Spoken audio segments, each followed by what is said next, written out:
Personnellement, je pense que c'est une force de trop parce que nous avons d'autres forces ici, notamment le casque bleu de la MONUSCO. Associé, vous trouvez certains pays membres de la sous-région qui seront aussi parmi ceux qui vont envoyer leurs troupes ici dans le cadre de la force régionale. Il y a par exemple l'Ouganda aussi, qui est dans la région de Beni et en Ituri, dans le cadre des opérations conjointes. Et je suis en train de me poser la question, faudra-t-il qu'on déploie combien de forces sur notre sol pour qu'on arrive maintenant à la paix? C'est la question que je suis en train de me poser. Mais également, pourquoi toujours recourir aux armées étrangères? 60 ans après, c'est que la RDC, nous sommes incapables de construire notre propre armée, notre propre police, nos propres services de renseignement pour nous permettre à défendre l'intégrité de notre territoire et sécuriser notre population. Et donc cela prouve à suffisance que nous sommes en face d'une classe politique médiocre, incapable d'organiser le pays, incapable d'organiser les institutions de la République, incapable d'organiser l'armée, la police et d'autres services. Et c'est malheureux pour nous, les Congolais. C'est question seulement de prendre notre responsabilité comme acteurs politiques et équiper notre armée, équiper notre police. Parce que moi, je reviens de Beni, où j'ai réalisé au moins 3 semaines et quelques jours. J'ai eu à constater que les éléments FARDC qui sont déployés dans la zone sont presque abandonnés.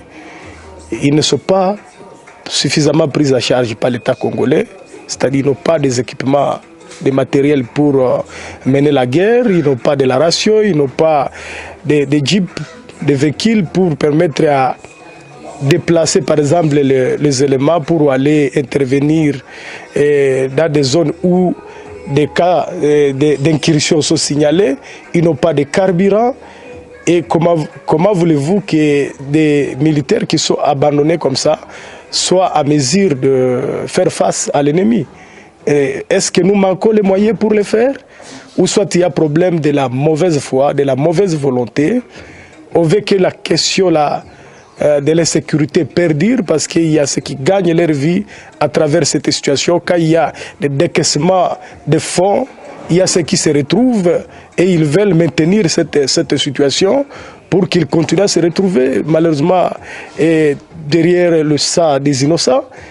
Et c'est question de prendre notre responsabilité, nous comme acteurs politiques, et voir comment nous pouvons organiser notre armée et équiper notre armée suffisamment, et notre police et d'autres services, par exemple les services de renseignement, parce que la guerre c'est aussi, la guerre se gagne aussi grâce au travail fourni par les services de renseignement. On ne peut pas être à mesure de faire une guerre sans qu'on soit à même de comprendre l'ennemi, de savoir sa capacité, le matériel qu'il possède et qui est derrière lui, tout ça. Donc sinon on ne sait pas ce qu'on est en train de faire sur terrain.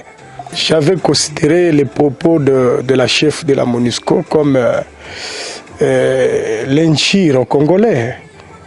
C'est les propos qui dénotent du non-respect à nous les Congolais, nous les victimes de cette guerre, de cette provocation de la part de Kagame et son pays. Et donc, Bintou Keïta doit apprendre à nous respecter. Il doit apprendre à respecter cette population qui est en train de fuir tous les jours parce qu'elle fait face à une provocation étrangère. Comment quelqu'un qui est venu appuyer le gouvernement congolais peut maintenant commencer à louer la prouesse de ceux qui agressent notre pays? C'est-à-dire, on peut tenter de conclure qu'elle serait derrière alors ce qui est en train de se jouer contre notre pays. Et ça, je condamne. Effectivement, notre armée fait face à plusieurs fronts au même moment. Et d'ailleurs, j'en profite pour louer les bravoures de ces hommes de troupes qui sont en train de se battre pour défendre les sols de nos ancêtres et aussi leur demander de ne pas baisser les bras, de continuer à se battre parce que le pays nous appartient.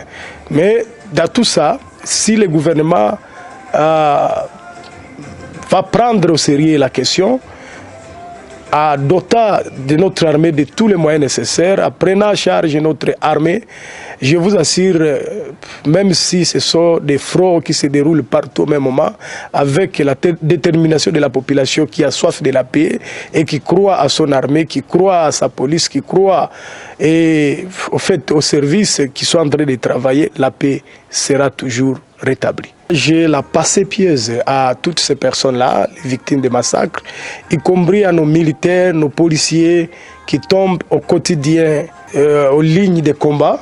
Et donc, nous sommes de cœur avec ces populations. Nous présentons nos compassions à cette population. Nous présentons nos compassions aux éléments FARDC qui se battent sérieusement et qui ont besoin aussi de notre soutien, nous comme politiques, de notre accompagnement, parce qu'il nous appartient aussi à plaider pour eux, parce qu'ils ne parlent pas, ils n'ont pas de syndicats.